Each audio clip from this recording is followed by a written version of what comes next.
This is the second segment on the question of special needs children, and I'm just giving you some of the thoughts that I have based on my own experience, although I'm not an expert on the subject.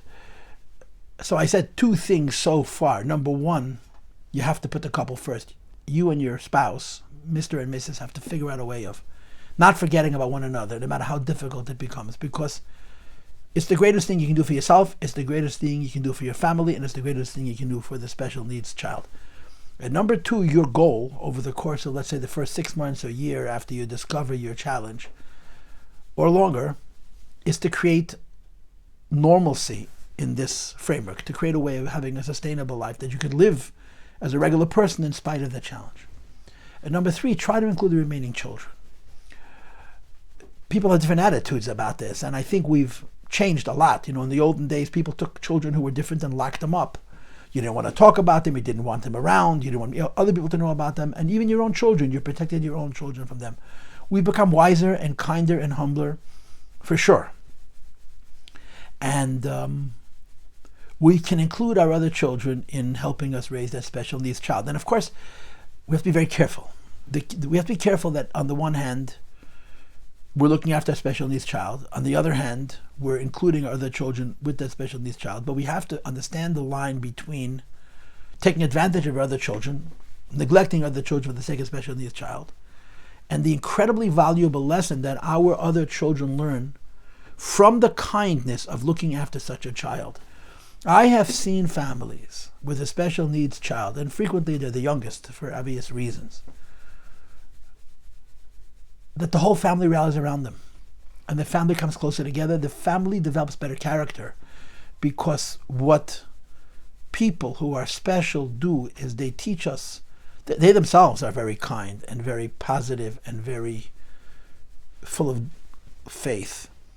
But the needs that they have, the limitations that they have, and the dependency they have on us bring out of us incredibly great qualities.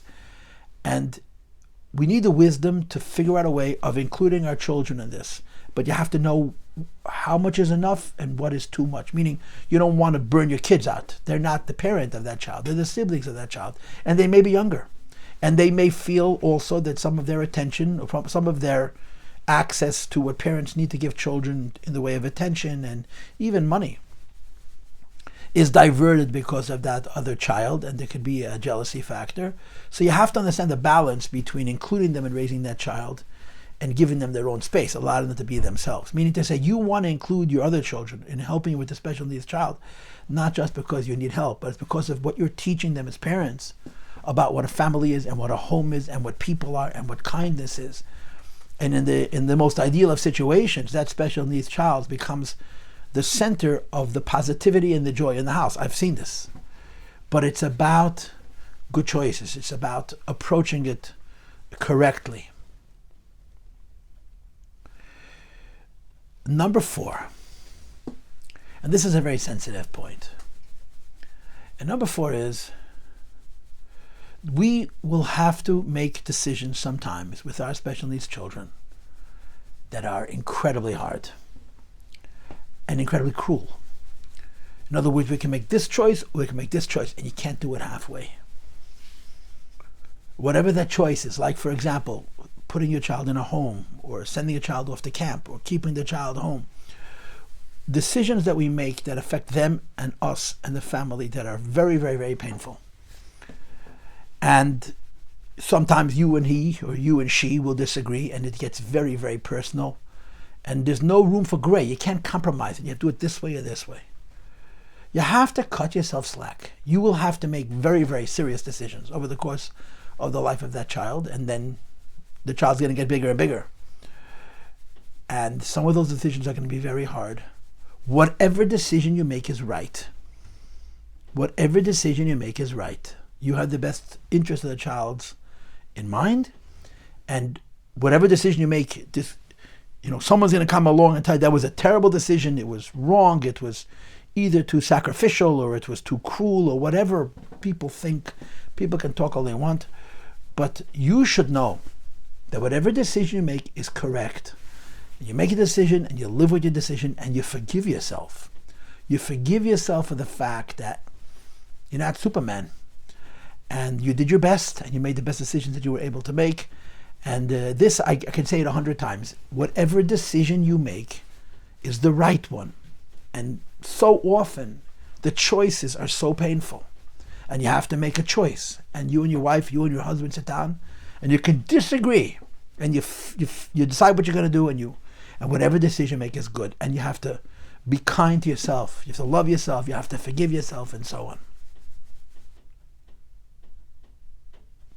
And one final point. And that is that you cannot spend the rest of your life feeling sad. You cannot spend the rest of your life being a burdened person, a person that the Abish has given a test and the test has broken him or her. It's tough. You must be positive. In general, people have to be positive about their lives. And positive doesn't only mean that in your head you think a good thought. You literally have to be happy. You have to create a positive disposition. You embrace this challenge. You bring it into your life. You make it part of your normal. And you do it in a positive way, in a happy way. Because if you don't do that, your challenge is going to be so much harder than it already is, because your own disposition is going to make you feel like you're permanently in a prison. And you shouldn't do that. You shouldn't do that. You should live, and you should find whatever you need to find to see good in this and to live your life with joy and happiness. And it'll make the burden, although practically it won't make it any easier, but psychologically and spiritually it'll make it much easier, much easier, enormously easier. And in closing, I want to say this.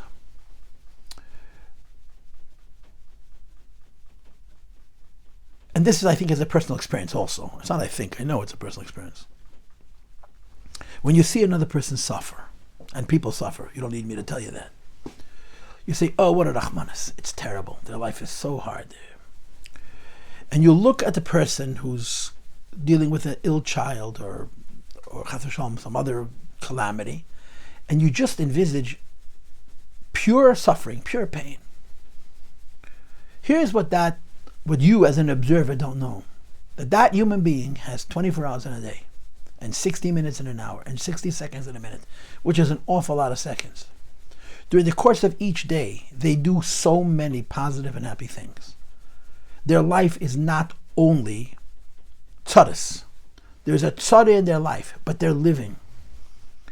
And I have seen this often, where people talk about suffering and tzadus and how terrible the world is and how terrible the Eibishter is. And almost always, they're describing other people's tzadus and not their own. Because when you describe another person's tzaddah, you have a very black image of it because you just see the darkness.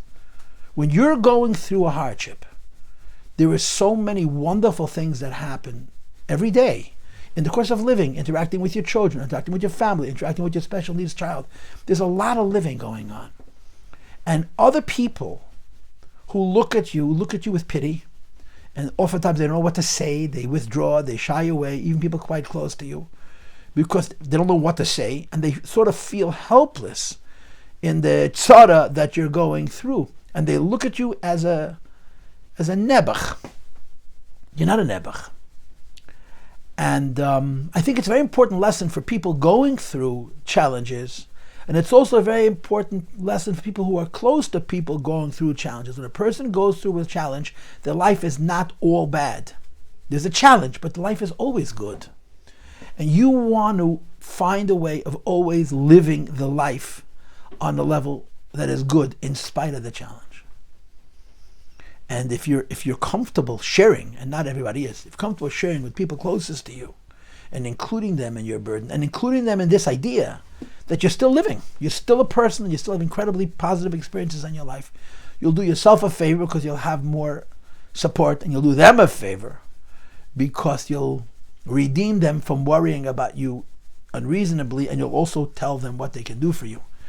And by the way, I sort of said that my last point was already made. Let me say one final thought after the final thought, which is after the final thought. And that is that when people around you watch you go through your challenge, they don't know what to do. And you know what you have to do? You have to tell them. very directly. They come around, they stand there, they look at you with rachmanas, maybe they'll say something. Give them specific tasks that they can do to help you, because they're afraid to volunteer, they don't know what you need, and they want you to tell them, you want to help me, this is what you can do for me. You can drive me to the hospital on Tuesdays, or whatever it is. And you make them feel very, very good, you make them feel very, very useful, and you allow yourself to be closer to them and them to be closer to you, which is really always important when you're going through a challenge. Now, in no way did these 20 minutes provide an